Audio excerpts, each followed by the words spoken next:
पाकिस्तान 'ਚ पंजाबी कॉम्प्रैस्तां दे सब तो वड्डे नैटवर्क पंजाबी नैशनलिस्ट फोरम वालों जी आयां नूं।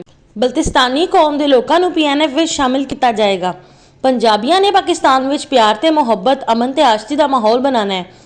इसलिए पंजाबी कौमप्रस्त समार्ट, ब्राहवी, गिलगिती, बल्तिस्तानी, कोहिस्तानी, चित्राली, सवाती, गुजराती, राजस्थानी दे नाल चंगा समाजी और सियासी तालुक रखिया करन।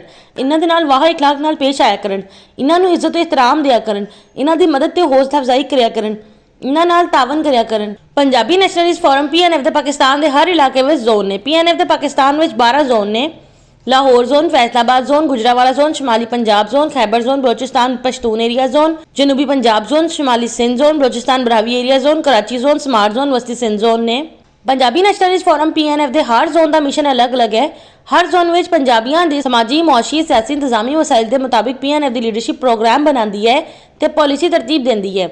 इसलिए पाकिस्तान के हर इलाके में समाजी, मुआशी, सियासी, इंतजामी मामलात के बारे PNF की लीडरशिप का बयानिया बड़ा वाजिया है।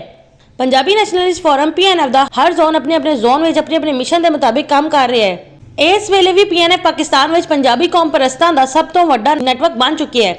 कश्मीरी हिंद को डेरावाली का शुमार पंजाबी कौम में होंदा है, लेकिन जिले ते तहसील की सतह ते तंजीम साजी मुकम्मल करने तो बाद PNF अवामी सतह वाल भी आवेगा। पंजाबी नैशनलिस्ट फोरम PNF की तंजीम साजी मुकम्मल करने तो बाद समार्ट, बरावी, गिलगिती, बल्तिस्तानी, कोहिस्तानी, चित्राली, सवाती, गुजराती, राजस्थानी कौमां दे नाल इश्तराक करके पंजाबी नैशनलिस्ट फोरम पाकिस्तान की सतह ते पाकिस्तान नैशनलिस्ट फोरम तश्कील देवेगा।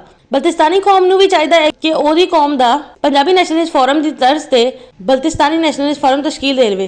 बल्तिस्तानी कौम जदों तिकर PNF वांगू अपनी कौम का फोरम तश्कील नहीं दे लैंदी, इस वेले तिकर पाकिस्तान में जिथे जिथे यूनियन कौंसल, तहसील, डिस्ट्रिक्ट विच बल्ती कौम की अक्सरियत है, उत्थे उत्थे बल्ती कौम के तालीम याफ्ता सियासी शऊर ते क़यादत की सलाहियत रखने वाले अफराद नूं PNF का मैंबर डिस्ट्रिक्ट एग्जीक्यूटिव कमेटी बनाना शुरू किया जाएगा, ताकि पंजाबी नैशनलिस्ट फोरम PNF वांगू अपनी कौम का फोरम तश्कील देने का तरीकाकार सिखाए ते अपनी कौम की क्यादत करन दी तरबियत देने लई बल्ती कौम की अक्सरियत वाली यूनियन कौंसल, तहसील, डिस्ट्रिक्ट विच इन्हां नूं PNF दा union council, tehsil, district organiser बनाया जा सके।